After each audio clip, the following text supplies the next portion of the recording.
នាពេលបច្ចុប្បន្នការងារលើកដំកើងនិងការងារផ្សព្វផ្សាយពីបច្ចេកវិទ្យាឡជីវៈអូស្មန်សម្រាប់យកមកប្រើជំនួសឲ្យការប្រើអុសនិងធ្យូងត្រូវបានកំពុងអនុវត្តធ្វើនៅក្នុងប្រទេសការអនុវត្តធ្វើការងារនេះគឺជាជំហានដ៏សំខាន់ដើម្បីជួយដោះស្រាយបញ្ហាដ៏ធ្ងន់ធ្ងរនេះទោះបីជាមានការយឺតយ៉ាវក្នុងការផ្សព្វផ្សាយបច្ចេកវិទ្យានេះបន្តិចក៏ដោយការចាប់អារម្មណ៍នោះ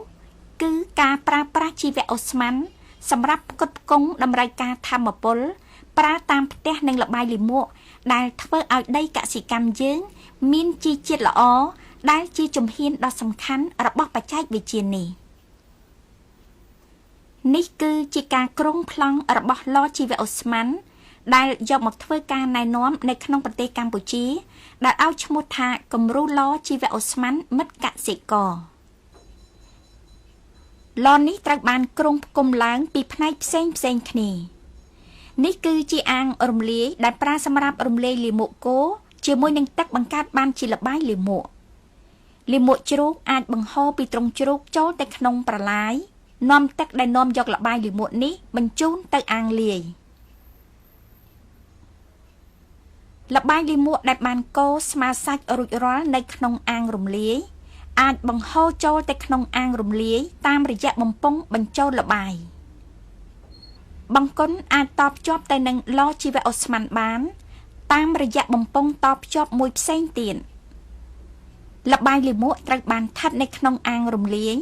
ដើម្បីបំបែកខ្លួនវានិងបង្កើតបានជាជីវៈអូស្មန်ដែលបង្កើតបាននៅក្នុងអាងរំលាយត្រូវបានរក្សាទុកនៅក្នុងអាងផ្ទុកអូស្មန်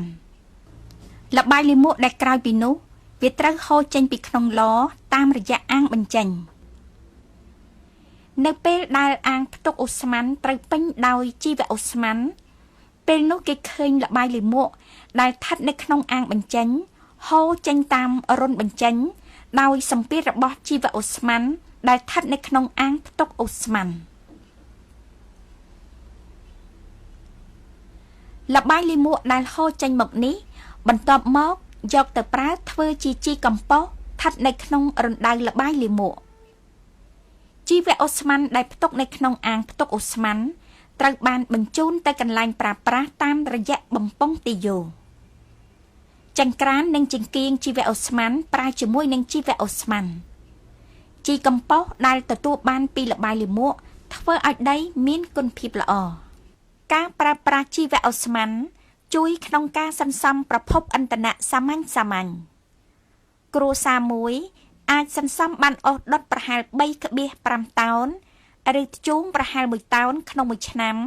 ជាមួយនឹងការសាងសង់ឡជីវៈអូស្មန်មួយទំហំ 6 ម៉ែត្រគីបវាជួយធ្វើឲ្យប្រសើរឡើងនៅបរិស្ថានអនាម័យនៅក្នុងនិងនៅតាមជុំវិញផ្ទះពីព្រោះជីវៈអូស្មန်អត់មានផ្សែងវាជួយទប់ស្កាត់កុំឲ្យមានជំងឺដែលបណ្ដាលមកពីផ្សែងដូចជាធ្វើឲ្យភ្នែកឡើងក្រហមនិងរមាស់ធ្វើឲ្យមានជំងឺផ្លូវដង្ហើមជំងឺក្អួតនិងជំងឺវិលមុខធីងធងបានទៅក្រាំក្រាស់នឹងមកខ្ញុំស្រួលដាំបាយឆ្លយទាំងអស់ហើយចានឆ្នាំងក៏អត់មានប្រឡាក់មានប្រឡោសប្របាក់កូនដុសលាងអីដែរហើយនឹងជួយថវិកាថ្លៃទិញអុសទិញអីបានមកចាប់អត់ឲ្យយើងទៅទិញអុសទិញអីហើយចាដៃជើងអីស្អាតចឹងហ្មងអត់មានប្រឡាក់ជូងបន្លែដូចពីមុនទេចង្ក្រានអត់មានផ្សែងនឹងបានស្អាតល្អចង្កៀងជីវៈអូស្មန်ភ្លឺបានល្អធៀបទៅនឹងចង្កៀងធម្មតាធ្វើឲ្យមានពន្លឺគ្រប់គ្រាន់នៅក្នុងផ្ទះដែលជួយដល់ការសិក្សារបស់កុមារនិងជួយសម្រួលដល់ការងារក្នុងផ្ទះផ្សេងទៀតហ្នឹងហើយធុំហ្នឹងស្អុយមានរុយមានអីចឹងទៅដល់ឥឡូវខ្ញុំប្រមូលដាក់ក្នុងឡចឹងទៅគឺស្អាតហ្មងផ្ទះខ្ញុំអាចសន្សំសំចៃពេលបានច្រើនពីការដើរប្រមូលអុសការងារដាំស្លបានលឿនជាងមុននិងឆ្នាំងដាំស្លអត់មានជាប់ម្រែងឬលំអងផ្សែងពេលវេលាដែលសន្សំបាននេះអាចយកទៅប្រើប្រាស់ដើម្បីរកចំណូលពីប្រភពផ្សេងទៀតបាន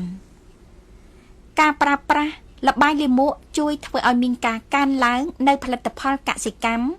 និងថែរក្សាដីឲ្យមានជីជាតិរយៈពេលយូរដោយពុំធ្វើឲ្យខូចខាតដល់លក្ខណៈសណ្ឋានដីតាមរយៈការចិញ្ចឹមសត្វពាហនៈនៅក្នុងទ្រុង លាមកសត្វអាចប្រមូលបានច្រើនអត្រានៃការថមថយចុះរបស់ព្រៃឈើត្រូវបានកាត់បន្ថយតាមរយៈនៃការកាត់បន្ថយលើការប្រើប្រាស់អុសអាចទប់ស្កាត់បាននៃការហូរច្រោះដីទឹកជំនន់និងការបាក់ដីឡាក់រាជរដ្ឋាភិបាលនៃប្រទេសកម្ពុជាតាមរយៈកម្មវិធីឡជីវឧស្ម័នជាតិបានផ្ដល់ឲ្យនៃការលើកទឹកចិត្តនិងសេវាកម្មគាំទ្រជាច្រើនទៅដល់កសិករដែលមានបំណងធ្វើការសាងសង់ឡជីវឧស្ម័ន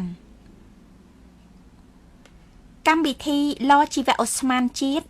គឺជាកម្មវិធីធ្វើការរួមគ្នារវាងក្រសួងកសិកម្មរុក្ខាប្រមាញ់និងនេសាទនិងអង្គការអភិវឌ្ឍន៍អន្តរជាតិរបស់ប្រទេសហូឡង់ SNV កម្មវិធីឡជីវឧស្ម័នជាតិធ្វើការជាមួយនឹងមន្ទីរកសិកម្មនៅក្នុងខេត្តដែលកម្មវិធីឡជីវឧស្ម័នខេត្តបានបង្កើតឡើងស្ថិតនៅក្នុងនាយកដ្ឋានរបស់ខ្លួនប្រាក់ជួយឧបត្ថម្ភបន្ថែមចំនួន$100អាមេរិកត្រូវបានផ្ដល់ឲ្យកសិករចំពោះគ្រប់ទំហំឡកម្មវិធីឡជីវឧស្ម័នដែលស្ថិតនៅក្នុងខេត្តកំពង់ចាមស្វាយរៀងកណ្ដាលកំពង់ស្ពឺនិងតាកែវការងារអនុទាននិងធ្វើការណែនាំអនុវត្តធ្វើតាមរយៈស្ថាប័នហិរញ្ញវត្ថុនៅតាមមូលដ្ឋានមានសេវាកម្មរបស់ជាងដែលបានធ្វើការបណ្ដុះបណ្ដាលសម្រាប់ធ្វើការសាងសង់ឡមានគុណភាពល្អនិងសម្រាប់ធ្វើការជួសជុលនៅពេលឡមានបញ្ហាអ្នកប្រើប្រាស់ត្រូវបានធ្វើការបង្រៀនពីការងារដំណើរការនិងការងារជួសជុលឡខ្នាតតូចឡត្រូវបានធានាសម្រាប់រយៈពេល2ឆ្នាំដោយជាងដែលបានធ្វើការសាងសង់វាសិក្ខាសាលាតាមភូមិត្រូវបានអនុវត្តធ្វើដើម្បីឲ្យកសិករនៅតាមមូលដ្ឋានមានការយល់ដឹងពីបច្ចេកវិទ្យានេះនិងសេវាកម្មរបស់វាបានប្រកាសខត្តប័ណ្ណនិងសិភៅណែនាំត្រូវបានធ្វើការចែកចាយយ៉ាងទូលំទូលាយអ្នកត្រួតពិនិត្យនៅតាមកម្មវិធីឡជីវឧស្ម័នខេត្តមានពេលគ្រប់គ្រាន់ក្នុងការផ្ដល់ឲ្យនៅព័ត៌មានដែលតាក់ទងទៅនឹងបច្ចេកវិទ្យាឡជីវឧស្ម័នអ្នកត្រួតពិនិត្យនៅតាមខេត្តអាចផ្ដល់ឲ្យនៅព័ត៌មានពីទំហំរបស់ឡជីវឧស្ម័ននិងពីលំនាំនៃការងារធ្វើឡដើម្បីធ្វើការងារសាងសង់ឡជីវឧស្ម័នបានកសិករតម្រូវឲ្យមានលាមកគោឬជ្រូកយ៉ាងហោចណាស់20គីឡូក្រាមក្នុងមួយថ្ងៃក្នុងករណីនេះយ៉ាងហោចណាស់ក៏ត្រូវមានគោឬក្របីពេញវ័យចំនួន2ក្បាលឬមានជ្រូកពេញវ័យចំនួន8ទៅ10ក្បាល